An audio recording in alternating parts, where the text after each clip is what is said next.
당신이 이기고 달란트라 라는 믿음 때문에 그렇게 이를 치료하시는 중에도 찬양을 하지 않으면 견딜 수가 없는 것이지. 그 믿음 위에 또 헌신과 충성 위에 주께서 크게 은혜 주시고 복 주실 줄을 믿습니다. 자, 오늘 새해 이제 첫 주를 맞이해서 새해 그리고 희망이라는 제목으로 오늘 본문의 말씀을 가지고 이 새해에 우리가 어떤 자세와 어떤 각오와 다짐으로 새해를 살아갈 것인가, 또 하나님의 인도하심을 또 복주심을 우리는 어떤 말씀 안에서 확신할 것인가를 한번 생각해 보려고 합니다. 자, 오늘 본문의 말씀은 우리가 야곱이라고 하는 사람을 중심으로 주어진 말씀입니다. 이 야곱이라고 하는 사람 외삼촌 라반의 집에서 이제 두 아내와 그리고 자녀들 또 많은 재물을 이제 확보하게 되죠. 얻게 되어졌습니다. 이제 고향으로 돌아가고 싶었는데 외삼촌이 그 귀한 길을 허락하지 않죠. 그래서 외삼촌이 출타해서 집에 없는 날을 택해서 모든 가설과 소유를 이끌고 야반 도주를 하게 됩니다. 그렇게 도망을 친 후 한 3일쯤 지났을 때 외삼촌 라반이 이 사실을 알고 친족을 이끌고 야곱을 추격하죠. 또 설상가상으로 야곱이 돌아온다는 소식에 장자권을 비롯해서 모든 축복을 빼앗기고 서러운 세월을 보내던 형 에서가 400명의 군사를 또 끌고 야곱에게 복수하기 위해서 쫓아온다는 거예요. 그러니 뒤에는 외삼촌 라반이 쫓아오고 앞에서는 형 에서가 군사를 가지고 야곱을 치기 위해서 복수하기 위해서 쫓아오는 이런 상황이 야곱에게는 정말 얼마나 큰 부담입니까? 그야말로 앞에도 적, 뒤에도 적입니다. 여러분, 우리는 이제 한 해를 새롭게 또 시작했어요. 오늘 한 해 첫 주일을 맞이하는데 오늘 여러분들의 마음은 어떻습니까? 행여 사면초가 같은 바로 이 야곱 같은 그런 심정은 혹시 아닐런지요? 여러분들에게는 이 새해가 마치 달콤한 애인처럼 그렇게 다가오십니까? 아니면 버거운 적군처럼 그렇게 느껴지십니까?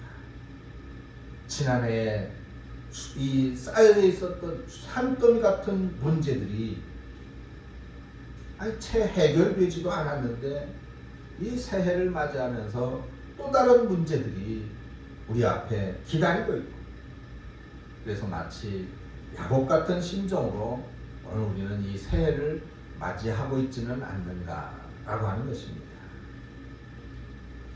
자, 그런데 이 사면초가에 막혀있는 이 야곱의 행적 속에서 우리는 그 결말을 잘 알고 있죠? 결과는 해피엔딩이에요. 라반과도 그리고 형 에서와도 감격적인 화해를 하고 야곱은 새 길을 가게 됩니다. 우리가 인생을 살아갈 때 사실 언제나 해결해야 될 문제는 있고 감당해야 될 인생의 과제는 늘 가득 쌓여 있습니다. 전에 우리나라 민속 씨름 있죠? 거기 천하장사 그 씨름 대회에서 그 결승전을 해설하는 그 해설가가 그런 말을 한 기억이 있어요. 이런 큰 대회에서 큰 선수들을 이기고 우승을 하고 나면 자신감과 실력이 물씬 크게 된다라는 얘기입니다. 우리 신앙도 마찬가지라고 생각이 들어요. 큰 경기를 치르고 나면 실력이 물씬 자라나는 것처럼 큰 대회, 큰 판에 씨름을 하고 나면 그 다음 대회, 그 다음 씨름에서는 자신감이 생기는 거 아니겠어요? 그런 것처럼 우리도 큰 시험을 이기고 나면 작은 시험 정도는 뭐 가지고 놀 수 있는 그런 정도 안 되겠는가라는 얘기입니다. 헌신도 충성도 마찬가지예요. 하나님 앞에 큼직한 헌신을 한번 하고 나면 그 사람의 그릇이 달라지는 거예요. 큰 씨름을 이겨본 그런 경험이 없는 사람은 큰 판에 그런 헌신을 해본 적이 없는 사람은 늘 작은 그릇, 쫀쫀한 삶을 살아갈 수 없지 않을까 하는 생각을 가져봅니다. 사랑하는 성도 여러분, 2021년도 이 새해 신앙도 성품도 또 축복도 여러분 모두가 정상급 선수가 되시기를 축원합니다. 저 오늘 본문에 이런 큰 씨름, 큰 대단한 씨름을 하는 그런 한 장면이 나오고 있는 거예요. 이 야곱이라고 하는 사나이는 심지어 하나님과 씨름을 해서 이겨요. 하나님과. 이제는 누구하고 맞붙어도 어떤 씨름을 해도 이길 수 있는 그런 실력자가 되는 거예요. 하나님하고 이겼는데 누구하고 못하겠습니까?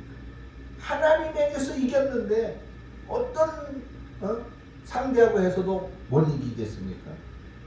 그야말로 무엇과도 씨름을 해서 이길 수 있는 그런 사람이 된 거예요.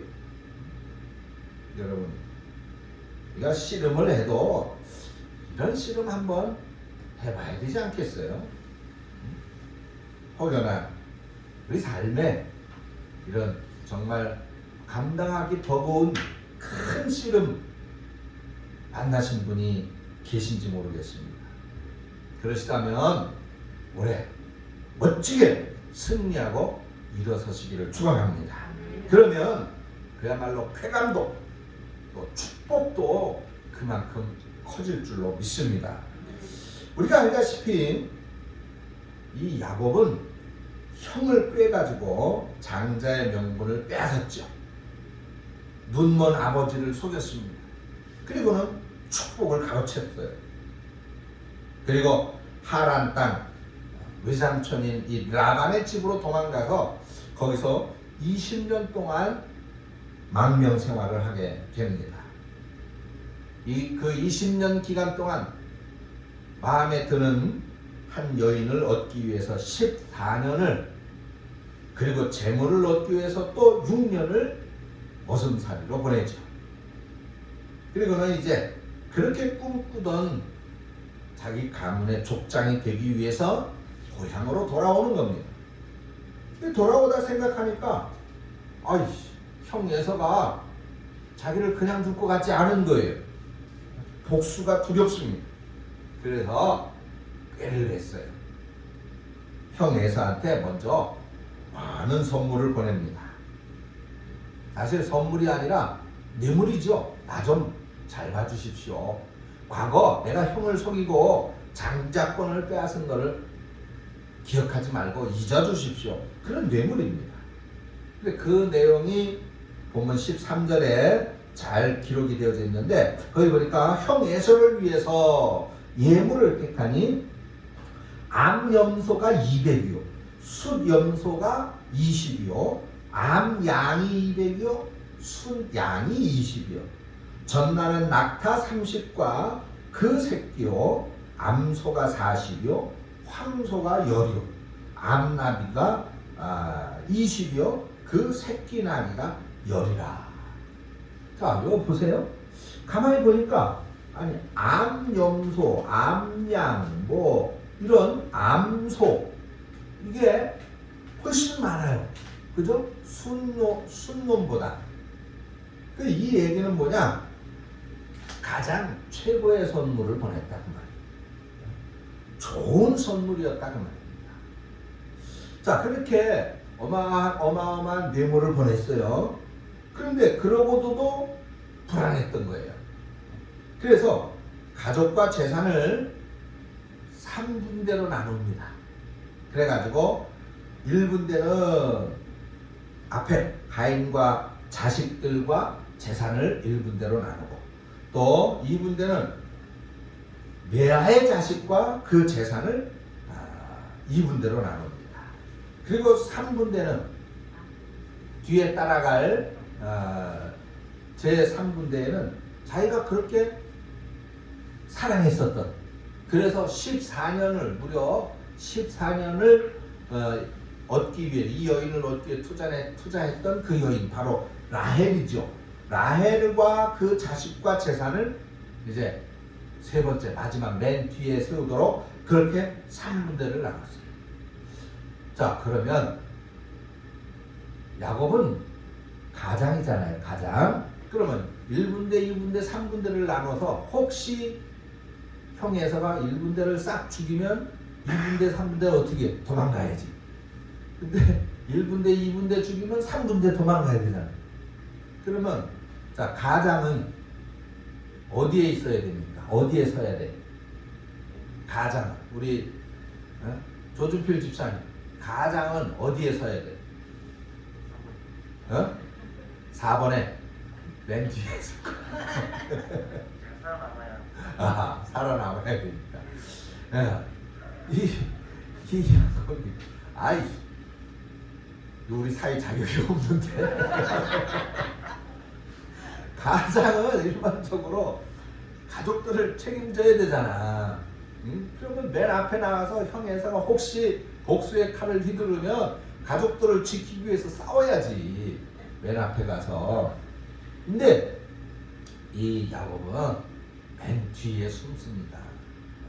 근데 야곱의 인생을 보면 사실 야곱이 조금 그렇게 비열했어요. 형 에서를 속이는 것도, 아버지를 속이는 것도, 그렇죠? 그렇게 해서 외삼촌 집으로 도망가는데, 거기서도 사실은 그렇게 20년 동안 종 생활을 해요. 사랑하는 아내, 여자 라헬을 그 아내로 얻기 위해서 그렇게 14년을 고생을 하고, 또 재산을 얻기 위해서 6년을 더 고생하는데, 재산을 얻을 때도 또 외삼촌 라반을 속이죠. 그 얼룩 있는 양들은 다 네가 해라. 사실 그냥 얼룩 있는 양은 잘못 나오는 거단 말이죠. 잘못 나오는 거. 그 뭐예요? 그 변종. 지금 영국에서 변종 바이러스가 또 발생을 해가지고 이게 참 심각한데, 이게 변종이란 말이에요. 이게 잘못 나오는 거는 숫자가 적어. 어쩌다 한 번 나오는 거니까.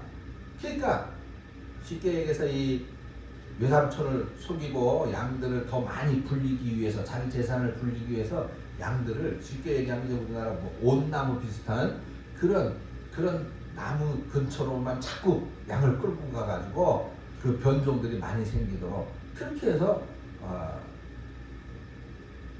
그 재산을 불린단 말이에요. 그러니까 이런 좀 우리가 흔히 얘기하면 양아빠진, 야비한, 잔꾀가 많은 그런 야곱의 모습, 그런 기질을 여기서도 볼 수가 있는 거예요. 그래서 여차하면 모든 가족과 재산을 버리고 도망갈 수 있을 만큼 멀리 떨어져, 맨 뒤에 그렇게 멀리 떨어져서 따라오고 있는 겁니다. 그래서 말 그대로 이 작전은 도마뱀 꼬리 자르기 작전이에요. 도마뱀 꼬리 자르기 작전. 20년을 고생하고도 지금 이 야곱은 이런 야비한 그런 기질에서 벗어나지 못하고 있습니다. 이 야곱이 정말 변화된 사람이었다면은 평안할 땐 뒤에 있고, 자, 너희들이 내가 뒤 받쳐줄 테니까 앞에서 즐길 거 즐기고 행복해라. 내가 얼마든지 뒤에서 후원할게, 뒤에서 받쳐줄게. 그렇게 해야지. 근데 위기가 있을 땐 가족을 책임진 사람은 앞에 서야 된단 말이죠. 앞장서야 되는 거예요. 그러니까 이런 그야말로 너희들이 공격을 당하면 난 도망가겠다, 이런 마음을 갖고 있는 그런 남편, 이런 아빠를 믿고 따라가야 되는 건지, 그야말로 아마 라헬이나 레아나 그 자식들은 아마 마음에 상처가 컸을 겁니다. 아무튼 자, 이렇게 두려움에 사로잡혀서 당당하게 앞으로 나서지 못하는 야곱. 그래서 늘 불안하고 쫓기듯이 인생을 살아와야 했던 못난 사람입니다. 늘 앞세워야 할 것들을 앞세우지 못하고 뒤에 있어야 할 게 무엇인지 제대로 알지 못하고 살아온 그런 인생인 거예요. 그것이 야곱의 인생입니다. 행여나 우리 가운데 우리가 계속되는 이 신앙생활에도 불구하고 풍성한 삶의 복을 누리지 못한다면은, 아니 사는 게 마냥 힘이 들고 늘 골치 아픈 문제만 생기고 행복을 느끼지 못하는 그런 삶을 살아가고 있다면, 또 항상 평안이 없고 늘 쫓기는 것처럼 불안한 삶을 사는 그런 분들이 있다면, 바로 원인은 이것입니다. 즉 인생을 거꾸로 살아서 그런 거예요. 앞에 있어야 할 것이 뒤로 가고 뒤에 있어야 할 것이 앞으로 왔기 때문입니다. 예수님은 앞에 서고 나는 그 뒤에 서야 됩니다. 믿음은 앞세워야 되고 욕심은 뒤에 묻어둬야 되는 거예요. 말씀은 앞에 세우고 우리들의 자존심, 우리들의 가치관, 우리들의 자아는 뒤로 가야 됩니다. 그래야 거기에 평안이 있고 형통이 있는 줄로 믿습니다. 우선순위가 바뀝니다. 우선순위가 바뀝니다. 인생이 힘들어지고 고달파지는 것은 당연지사인 것입니다. 자, 야곱을 보세요. 가족과 우양떼가 다 강을 건너갑니다. 그 다음에도 야곱은 두려움 때문에 가족들은 다 강을 건너는데도 강을 건너지 못해요. 그리고는 그날 밤 약복 나루터에서 밤을 지새고 있는 모습을 보세요. 지금 야곱은 잠이 오지 않아요. 형 에서가 400명이나 되는 군사를 이끌고 복수하러 쫓아오고 있는데 맨 앞에 보낸 자식들과 소, 양떼들은 괜찮을까? 그 뒤에 딸려보낸 레아와 그 자식들, 그 재산들 괜찮을까? 만약에 그렇게 1분대, 2분대 다 몰살시키고 3분대 내가 가장 사랑하는 라헬과 그 자식들, 아유 거기까지 그 형의 군사들이 미쳤으면 어떡하지? 두려운 거예요. 밤에 잠을 못 자는 겁니다. 그러면서 불안과 근심, 걱정이 깊어져만 갑니다. 그런데 그렇게 깊은 밤 전전긍긍하고 있는 야곱의 옆구리를 느닷없이 누가 걷어차는 거예요. 그래서 소위 우리가 말하는 이 야곱의 새벽 씨름이 그렇게 시작이 됩니다. 재미있는 사실은, 자, 지금 갑자기 벌어진 이 싸움은 야곱이 하나님 지금 내가 고향으로 가고 있어요. 아니 장자권 뭐 내가 좀 야비하게 뺏었지만 나한테 있잖아요. 또 하나님의 축복, 아니 내가 아버지를 좀 속였지만 내가 받았잖아요.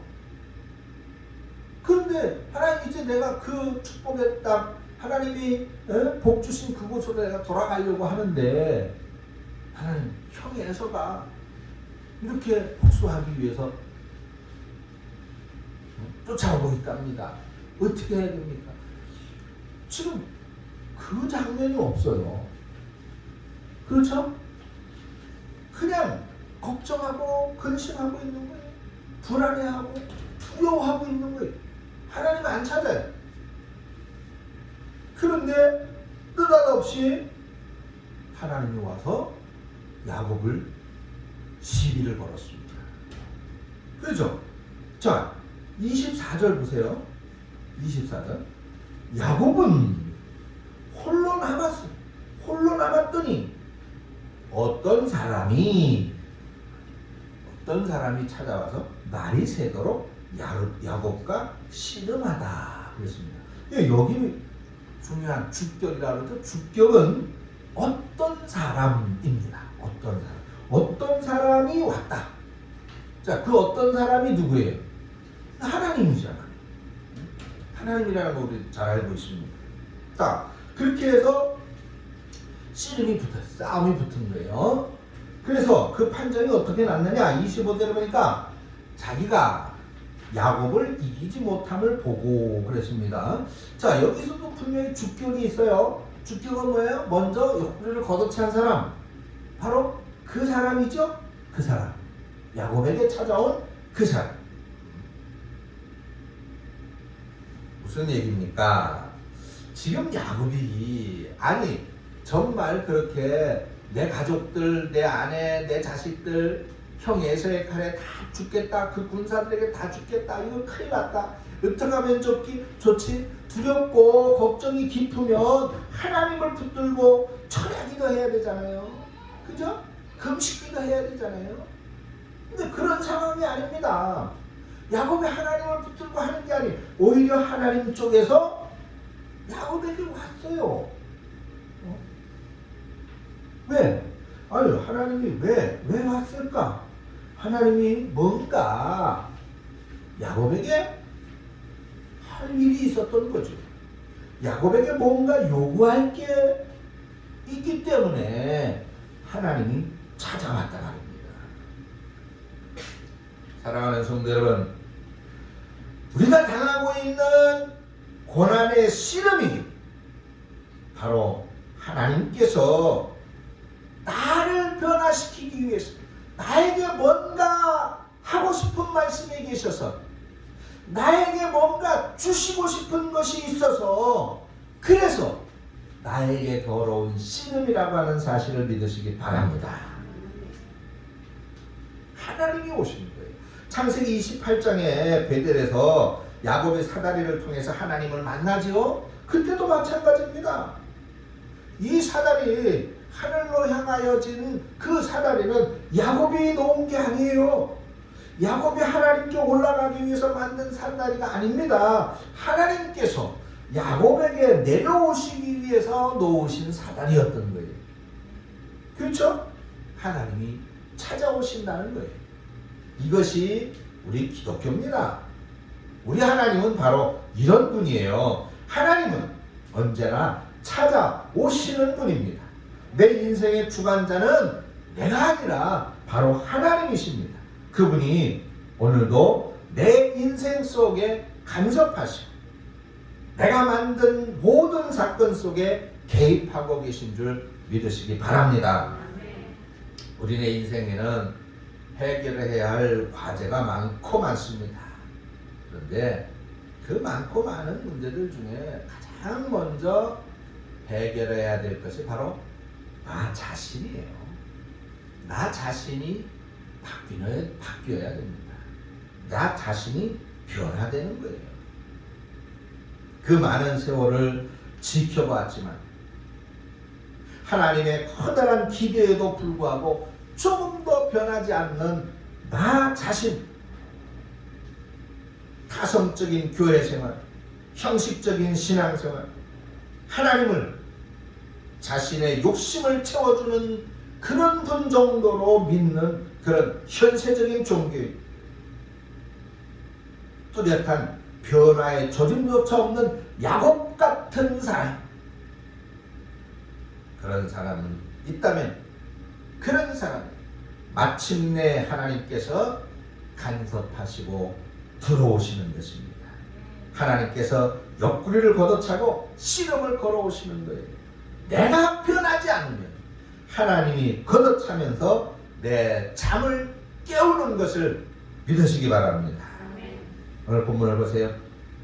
하나님께서 찾아오신 이 상황을 오늘 본문은 이렇게 표현합니다. 야곱이 홀로 남았다. 야곱이 홀로 남았다.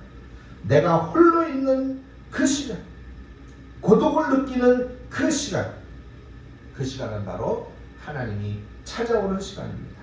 하나님이 내 인생에 간섭하는 시간인 거예요. 우리는 많은 사람들 속에 파묻혀 살아갈 때 내가 부족함을 모르고 살아갈 그때 우리는 진정한 나의 모습을 볼 수 없습니다. 세상이 나에게 박수와 갈채를 보내고 있을 때 우리는 가면을 뒤집어 쓰고 살아가는 것입니다. 폼 잡고 허세를 부리는 것이죠. 자신을 과장하는 것입니다.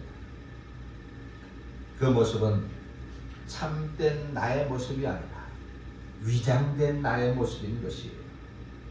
그래서 하나님은 야곱을 만나시기 전에 그 야곱을 혼자 있게 한 거예요.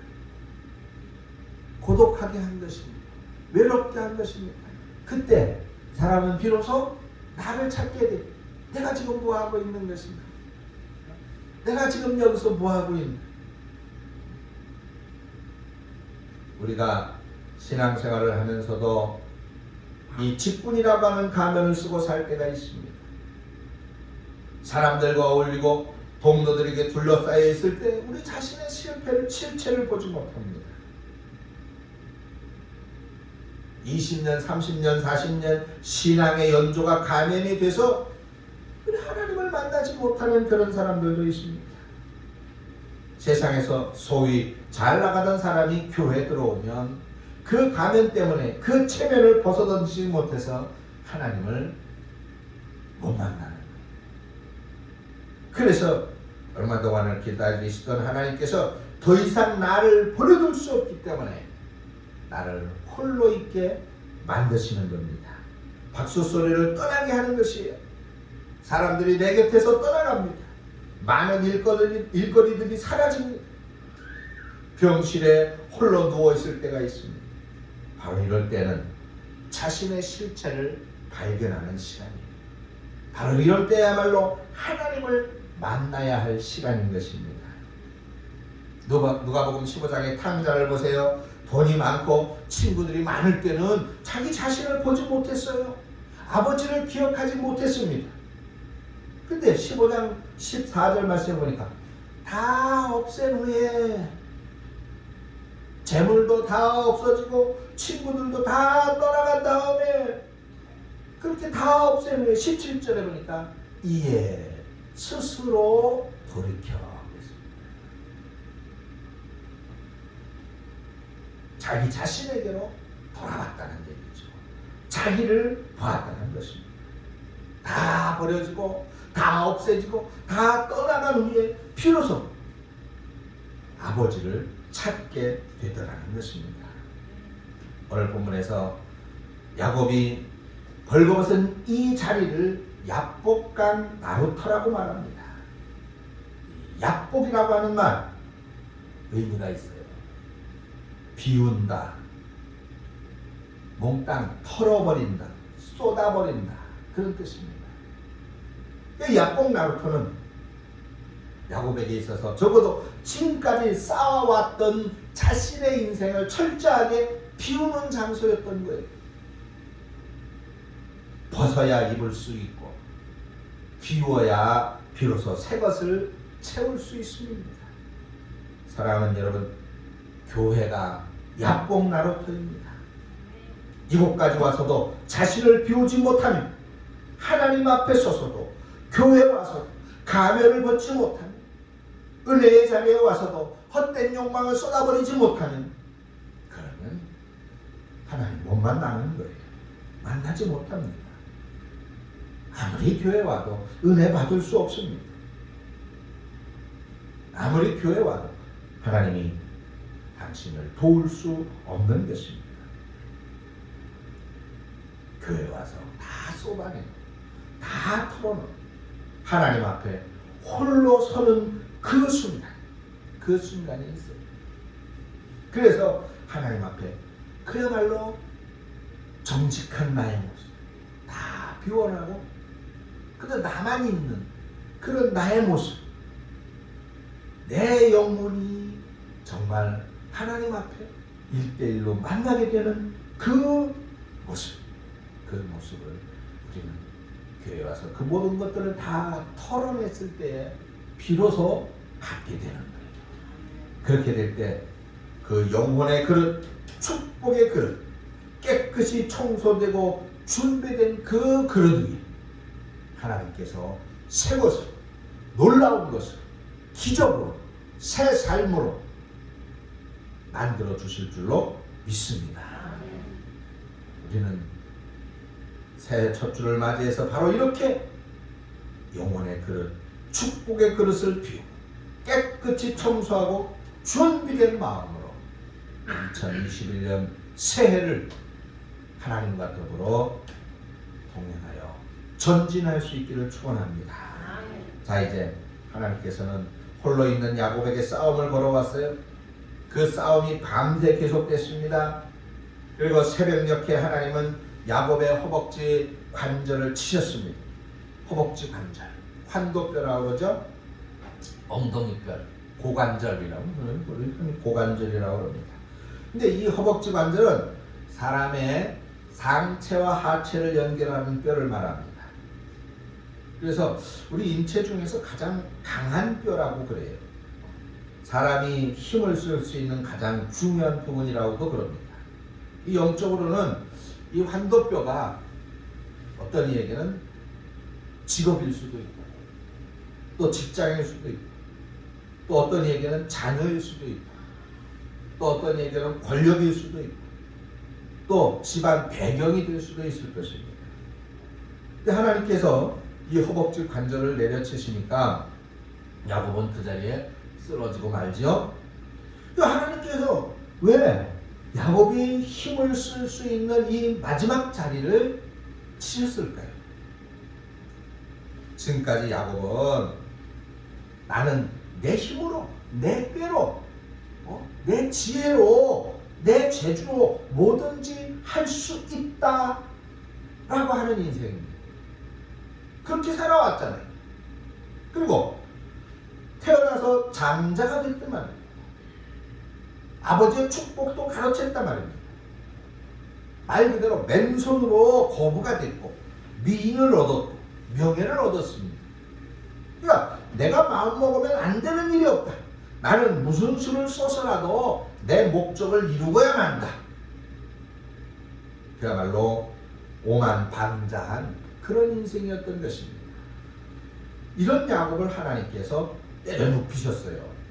허벅지 관절이 부러지는 그 순간 야곱의 인생은 KO패가 되어져 버리고 만 것입니다.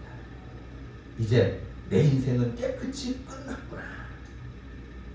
바로 그 순간 하나님을 붙들게 됩니다.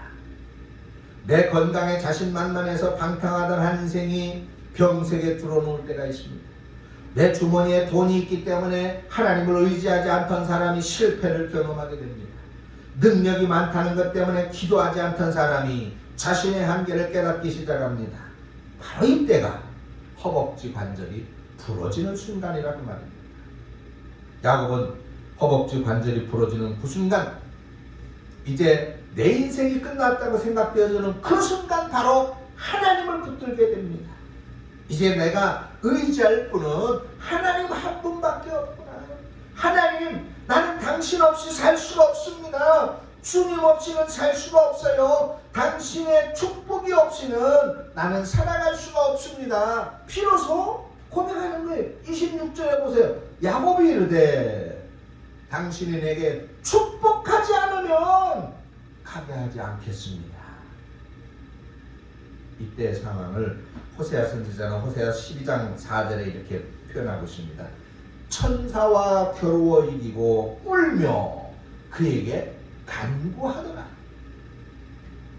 자신의 재주가 아니라 이제는 하나님을 의지하기 시작했습니다. 간사한 자신의 꾀가 아니라 내 수단, 내 요령이 아니라 하나님의 도움을 요청하기 시작한 것입니다. 그래서 울며 그에게 간구하였더라. 아니, 하나님과 겨루서 이겼는데 왜 웁니까? 이겼는데 씨름판에서 이긴 선수들은 어떻게 해요? 표현을 하지 않습니까? 기뻐서 뛰지 않습니까? 그 하나님과 이겼습니다. 그럼 기뻐 뛰어야지. 왜 웁니까? 이 눈물은 가슴 깊이 숨겨두었던 자신의 속내를 드러내는 눈물이었던 것입니다. 꼭꼭 잠궈뒀던 가식을 털어내는 눈물입니다. 억척스럽게 사는 것 같지만은 그런데 그럴수록 더 외롭고 힘들었던 자신의 인생에 대한 진실한 고백의 눈물이었습니다. 겉으로는 억척스러워 보였고 강해 보였지만 속에는 늘 깊은 불안과 한없이 약한 모습이 숨어 있던 것입니다. 그래서 이제는 숨길 수 없는 부끄러움을 토하는 눈물이 나왔던 것입니다. 그리고는 가장 간절한 기도를 했습니다. 나를 축복하소서. 야곱은 허벅지 관절이 부러진 다음에야 진실한 기도, 제대로 된 씨름을 할 수 있었습니다. 바로 이 씨름이 야곱의 인생을 바꾼 새벽의 씨름이었던 것입니다.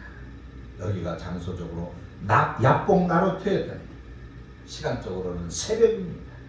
내 인생을 버텨주던 허벅지 관절이 부러지는 야복 나루터, 어둠이 물러가고 동이 터오는 이런 새벽, 거기서 야곱은 하나님을 만났습니다. 사랑하는 성도 여러분, 오늘 2021년 새해 첫 주일입니다. 오랜 시간 가면을 쓰고 내 힘으로 뭐든 할 수 있다고 믿고 사셨던 그런 하나님께서 내 허벅지 관절을 치시기 전에 하나님 앞에 서야 됩니다. 바쁘게 뛰며 살다 보니까 하나님보다 앞장서서 달리시던 분들, 인생의 앞뒤가 바뀌신 분들 결단해야 됩니다. 야곱의 인생을 바꿔준 이 새벽의 씨름이 우리 모두에게 있기를 축원합니다. 자, 이제 보세요. 큰 씨름에서 이긴 야곱의 인생이 변하기 시작합니다. 하나님께 매달려 애원하고 기도하는 야곱의 이름, 하나님은 그 이름을 바꾸어 줍니다. 내 이름이 무엇이냐? 야곱이니이다. 야곱이라고 한 말은 그가 어머니 뱃속에서 태어날 때 먼저 나오는 형을 시기해서 그 발 뒤꿈치를 붙들고 나왔다는 데서 생긴 이름입니다. 그래서 약탈자, 사기꾼, 강도라는 뜻이 있어요. 하나님께 복을 달라고 매달리는 이 야곱에게 왜 이름을 물었을까요? 이 약탈자야, 이 강도야, 지금까지 내가 살아온 것처럼 빼앗으면 될 일이지 왜 복을 달라고 매달려? 그 얘기입니다. 강도가 제발 10,000원만 주세요, 제발 복을 주세요 매달리는 거 보셨습니까? 강도가 왜 달라고 애원을 해? 너는 기도하던 사람이 아니지 않느냐? 네 재주로, 네 잔꾀로 살던 자가 아니냐? 내 이름이 무엇이냐? 약탈자 야곱입니다. 그래, 그러면 이제부터 내 이름을 야곱이라고 하지 마라. 네 재주로 인생을 살아가려고 하지 마라. 네 잔꾀로 내 요령만 가지고 험악한 세상에서 다 내 것으로 만들 수 있다고 자만하지 말아라. 남의 복을 빼앗아 살려고 하지 말아라. 이제부터는 내가 모자람이 없는 복을 내게 줄 것이다. 할렐루야. 그래서 이제부터는 내 이름을 이스라엘이라고 해라. 이스라엘이라고 하는 이름은 뭐예요? 하나님이 다스리신다, 하나님이 책임지신다는 뜻입니다. 이게 축복이에요. 이게 신앙입니다. 하나님이 나를 다스리신다, 하나님이 내 삶의 복이다 라고 하는 것을 믿는 것, 그렇게 믿는 것, 의심하지 않는 것, 그것이 신앙이에요. 그래서 오늘 28절에 호세아 선지자는 이렇게 결론을 했어요. 야곱이 하나님과 겨루어 이겼다. 이겼다는 것이 무엇입니까? 우리 크리스찬의 승리가 무엇입니까? 하나님께 매달리는 것, 하나님께 내 인생을 맡기고 사는 것, 그래서 하나님이 간섭하시고 하나님이 다스리시는 것, 이것이 승리고 이것이 우리 기독자들의 영광입니다. 내 이름은 이스라엘이다. 너는 이제 승리자다. 내가 이겼다.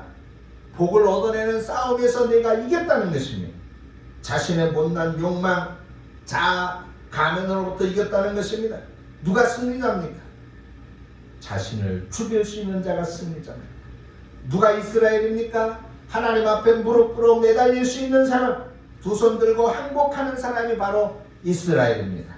복을 얻어내는 씨름에서 이긴 자가 승자인 것입니다. 기억하십시오. 아직도 내 목이 뻣뻣해서 하나님 앞에 무릎 꿇어본 경험이 없다. 나는 내가 원하면 뭐든지 할 수 있다고 생각합니다. 자신을 믿고 살아온 사람이 있다. 그 사람은 바로 야곱입니다. 실패자입니다. 그러나 나는 하나님의 은혜가 없이는 살 수 없습니다. 주 없이는 살 수가 없어요. 축복받지 않고는 내가 살아갈 수 없는 존재입니다. 두 손 들고 하나님 앞에 나온 경험이 있는 사람, 그 사람이 바로 이스라엘이요 승리자인 것입니다. 이스라엘, 그는 새벽 씨름에서 이긴 사람입니다. 지난날 여러분들의 이름이 무엇이었습니까? 낙심쟁이, 우울, 절망, 실패, 불평, 원망쟁이였습니까? 하나님께서 당신을 다스리고 지배하는 이스라엘로 바꿔주는 2021년 새해가 되시길 축원합니다. 그때 용기, 기쁨, 희망, 감사, 찬양쟁이로 바뀌어지게 될 줄로 믿습니다. 여러분, 긴긴 밤의 싸움이 끝나는 오늘 말씀의 결론, 그 마지막 절 31절을 보세요. 그가 분이엘을 지날 때에 해가 돋았고 그의 허복다리로 말미암아 저로 떠나겠습니다. 자, 여러분 보세요. 깨어지고 시원해하는 야곱을 보십시오. 하나님 감사합니다. 하나님 찬양합니다. 나를 치신 하나님 감사합니다. 내 못난 자아를 깨뜨리신 하나님을 찬양합니다. 하나님께서 나를 치시지 않았다라면 평생 동안 그렇게 나는 나 자신을 붙들고 두려움과 불안 속에서 살았을 거예요. 근데 하나님 나를 잘 치셨습니다. 나를 잘 깨뜨리셨습니다. 이제는 당신이 나를 붙잡고 가주십시오. 그렇게 쩔뚝거리는 그는 하나님을 찬양하고 있습니다. 분이엘은 하나님의 얼굴이라는 뜻입니다. 이제까지 태양은 나를 감시하고 나를 책망하는 두려움의 얼굴이었습니다. 이제 내가 깨지고 하나님을 만나고 은혜를 체험하고 나니까 어제 떠올랐던 그 태양이 아닙니다. 지금 떠오른 그 태양은 바로 하나님의 얼굴이었던 것입니다. 사랑의 얼굴이었던 것입니다. 그래, 하나님 내 허벅지 뼈를 잘 치셨습니다. 야곱은 일평생 절뚝거릴 때마다 그 약복강가에서 만났던 그 하나님을 의식하면서 살았을 것입니다. 언제나 새해가 되면 오히려 초조하고 불안하던 사람, 하나님을 만나고 나면 자신의 존재가 달라집니다. 자신의 존재가 달라지고 나면 새해가 희망의 날, 분이엘의 아침이 되는 것입니다. 믿음 없이 아침을 맞을 때 떠오르던 그 태양은 불행이었습니다. 불행해. 그러나 하나님을 만나고 희망과 믿음으로 맞이하는 아침에는 행복합니다. 만족합니다.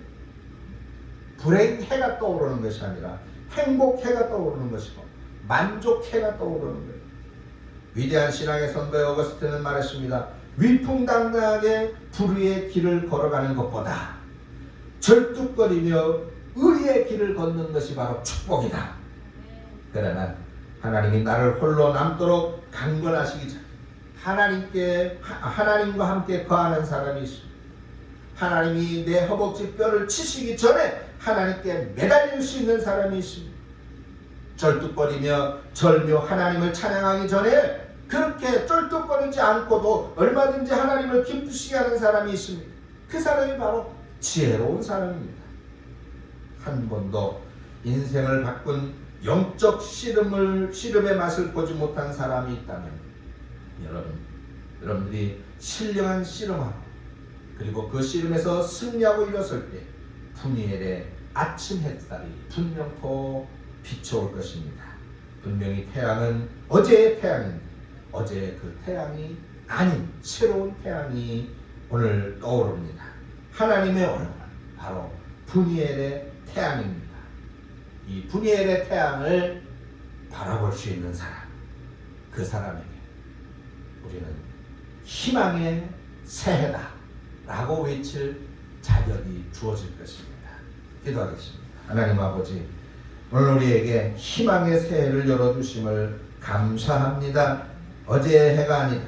오늘 행복해가 떴으며 만족해가 떴습니다. 이제 희망과 믿음으로 맞이하는 이 새해, 우리 사랑하는 모든 성도들은 하나님을 의지하고 하나님을 바라보며 하나님께 매달려 하나님을 기쁘시게 하는 삶으로 2021년을 우리 인생에서의 가장 멋있고 가장 획기적이며 가장 복된 한 해로 살아갈 수 있도록 하나님 축복하여 주시옵소서. 예수님의 이름으로 기도합니다. 아멘.